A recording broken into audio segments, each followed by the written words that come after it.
হায় আল্লাহ, কোন জোবানায় আমরা বসত করতেছি আল্লাহ। এই যে স্ক্রিনে যে মহিলাটি দেখতেছেন, ওনার কথাগুলা আগে আপনারা আপনাদের নিজের কানে শুনুন, তারপরে আমি কিছু কথা বলবো। আমি কাজের টাকা দিয়ে না বাজার না কইরা আমি সাকিব ভাইয়ের ছবি দেখে গেছি। স্বামীরা তো অনেক মার খাইছি, তারপরে সাকিব ভাইয়ের ছাড়ি নাই, ছবি দেখতে আইছি। আমার মেয়ের জামাই 4 বছর পরে আইতাছে বাইরে থেকে, সেজন্য আমার মেয়ের জামাইরে রিসিভ না কইরা আমরা হিনেছি সাকিব ভাইয়ের ছোটবেলা থেকে আমরা পছন্দ করি। যে আগে সাকিব ভাই পরে মেয়ের জামাই, আগে সাকিব ভাই পরে মেয়ের জামাই, আগে সাকিব ভাই পরে মেয়ের জামাই, আগে সাকিব ভাই পরে মেয়ের জামাই, আগে সাকিব ভাইরে চাই পরে মেয়ের জামাই। 4 বছর পরে আইতাছে, আজকে আইতাছে না গিয়ে আমরা তুফান ছবি দেখে সাকিব ভাই না যাই আমরা সিনেমা হলে এসে বসে সাকিব খানের তুফান ছবি দেবে, একটা তুফান হয়ে যাবে।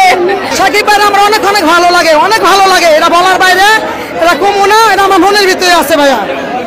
না অনেক ভালো, সাকিব ভাইয়ের ছবি আমার অনেক বিয়ার আগে আমার পছন্দ, সাকিব ভাইয়ের অনেক অনেক ভালো লাগে। কিন্তু সাকিব খানের সাথে আমরা অপুকে চাই, অপুকে দেখতে চাই, ওনাকে ওনার সাথে ছবি দিলে আরো ফাটাফাটি হবে, আমরা আরো আগ্রহী হব, মানে সাকিবের সাথে আমরা অপু বিশ্বাসকে চাই।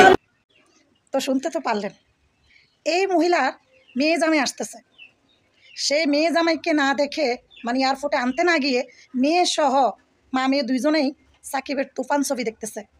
কাজের টাকা, তার সংসারের বাজারের যে খরচের টাকা হাজবেন্ড দিয়েছে, সেই টাকা দিয়ে উনি তুফান ছবি দেখলো সাকিবের। সাকিব ওনার জান, সাকিব ওনার ফারান, সাকিব সেই ইত্যাদি ইত্যাদি। আচ্ছা, উনি আন্টি হবে, আন্টির বয়সী, আমার জন্য উনি আন্টির বয়সী, আমার মায়ের বয়স থেকে হয়তো একটু এদিক ওদিক হবে। তো এই মহিলা আর আন্টি আপনাকে বলতেছি আর কি, আপনি যদি এই ভিডিওটা চোখে পড়ে তাহলে আপনার এই কথাগুলো কি বলা উচিত ছিল? একজন মানুষের যে কোনো নায়কের মুভি ভালো লাগতেই পারে, তাই বলে একবার এইভাবে আপনার কাছ থেকে অন্য অন্য ছোট বাচ্চারা এরা কি শিখবে?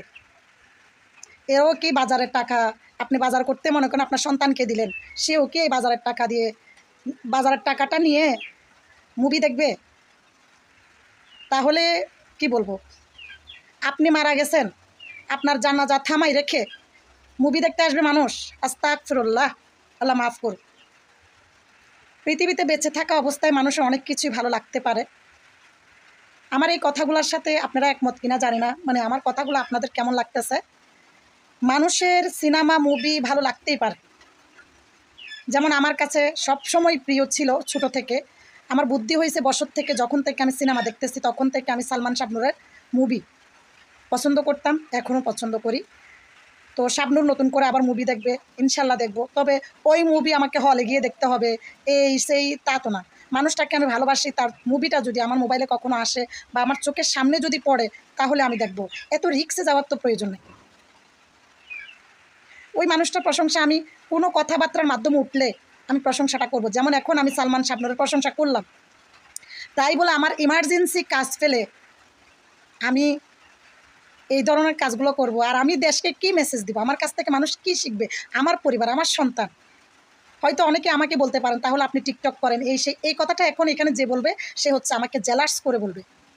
আমি আমার শালীনতার মধ্যে থেকে আমি টিকটক করতেছি, আমি আমার শালীনতার মধ্যে থেকে পেজে ইউটিউবে কাজ করতেছি, কিন্তু আমার সংসারের কাজ টাইম টু টাইম করে যাচ্ছি, কোনো কাজ এদিক সেদিক হচ্ছে না। তাহলে আল্লাহ, এখন আপনারাই বলেন এই মহিলার এই কথাগুলো শুনে আপনাদের কেমন লাগলো? আমার কাছে একটুও ভালো লাগে না, একটুও।